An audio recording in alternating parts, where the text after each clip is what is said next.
So basically हम जब gold में इन्वेस्ट करते हैं, मतलब हमारे पास औरतों को एक ही चीज़ दिया है, भैया गोल्ड में इन्वेस्ट करो।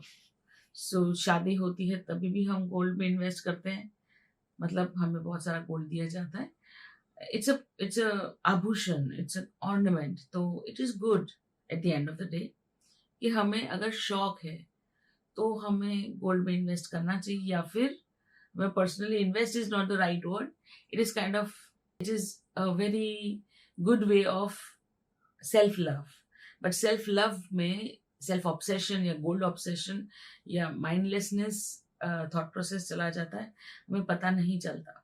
गोल्ड में हमें इन्वेस्ट करवाया जा रहा है is because it's a marketing strategy. So basically we are the victims of the marketing strategy, and people don't want us to buy a lot of gold, but it is foolishness. अगर आप investment की दृष्टि से देखते हैं, it is atta foolishness. क्यों? क्योंकि एक बार गोल्ड बाय करते हैं, समझिए 1 लाख रुपीस का रियल जो गोल्ड है, बट अगर मैं जब बाय करने जाऊंगी तो हम तो पहले 22 कैरेट गोल्ड खरीदना पड़ेगा, तो उसके बाद जो उसके making charges, so this making charges are the killer. Okay, making charges आप मानेंगे नहीं, 1 लाख रुपीस के गोल्ड के ऊपर कुछ नहीं तो 21,000 रुपीज, और ये तो बहुत ज्यादा प्रीमियम है, क्योंकि हम 20% तो वैसे ही घाटा कर लेते हैं, बिकॉज मेकिंग चार्जेस वापस आने वाले नहीं है, मेकिंग चार्जेस का कोई वैल्यू नहीं है। पर हर बार हम गोल्ड में इन्वेस्ट कर रहे हैं, तो ये तो बेवकूफ़ी है। दूसरी बात, अगर हम गोल्ड कॉइन्स खरीदते हैं, गोल्ड कॉइन्स का कोई मतलब नहीं बनता है। अगेन क्यों? क्योंकि उसमें मेकिंग चार्जेस लगते ही हैं। तनिष्क से भी खरीदते हैं तो भी 7,000 रुपीज़ तो वैसे वेस्ट हो जाता है, और वट एवर टैक्स बोले या मेकिंग चार्जेस या वट एवर, जो भी जिसके भी नाम पे, तो 7% का घाटा वहाँ हो गया। जब हम बेचने जाते हैं, वहां पे एक और गेम चेंज हो जाता है, क्योंकि कुछ भी कर ले आप, कुछ भी कर ले, कोई भी परम्यूटेशन कॉम्बिनेशन कर ले, फिर से 20% तो घाटा हो ही जाता है।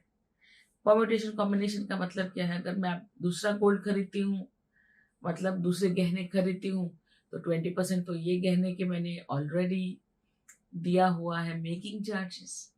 अब ये गहने में उसी ज्वेलर के पास जाती हूँ और उनको बोलती हूँ मेकिंग चार्जेस, तो जो भी इस अभी मैंने कितना खर्चा किया था, तो 1,20,000 वो मैं देने जाती हूँ, फिर उसके सामने फिर से जितना भी आता है तो उसमें भी तो मेरा मेकिंग चार्जेस जा रहा है, तो वो फिर से 20% चला ही गया, टेंटेटिवली 20%।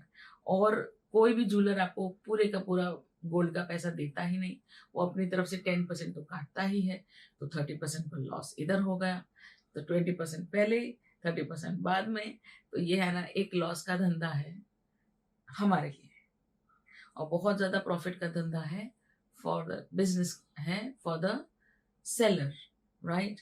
क्योंकि मुझे गोल्ड में समझ ही नहीं आता था। मुझे लगता है जब गोल्ड का प्राइस गवर्नमेंट ने डिसाइड किया है, तो आप लोग कमाते कैसे? आप लोग कमाते कैसे?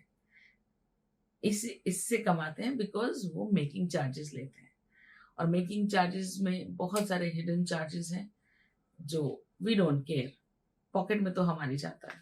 So what is the best option? First of all, detach gold from being rich, है ना? अगर जब तक हम गोल्ड अपने बदन पे रखते हैं और हमको रिच फील होता है, ये बेवकूफियां है। The moment you understand that gold, either आपको उल्लू फील करवाना चाहिए, you should feel foolish, और उससे भी ज्यादा foolish is the diamond part of it. So ये सब foolish gimmicks हैं। हाँ, if you really want to wear it, आपको अच्छा ही लगता है, तो फिर आप एक एटीट्यूड से पहने, but I don't think so कोई इतना गोल्ड पहनता है। So what is the option? Simple, paper gold. आप पेपर गोल्ड में इन्वेस्ट करें, जितना है उतना गोल्ड मिलेगा, ऊपर से 20%, 2% कुछ और गवर्नमेंट में की तरफ से कुछ मिलेगा, and they are paper bonds. So this can be transferable any one, anything, any time. 1 lakh rupees का अगर आपने पेपर गोल्ड लिया है तो उसमें आपको एक्स्ट्रा बेनिफिट से मिलता है 2% वट एवर, और जो भी गोल्ड का प्राइस बढ़ रहा है उसके हिसाब से भी मिलता है। साथ में अगर मुझे पैसा चाहिए तो मैं 10,000 रुपीज का भी पेपर गोल्ड बेच सकती हूँ, है ना। So I don't have to sell the whole gold of 1 lakh rupees.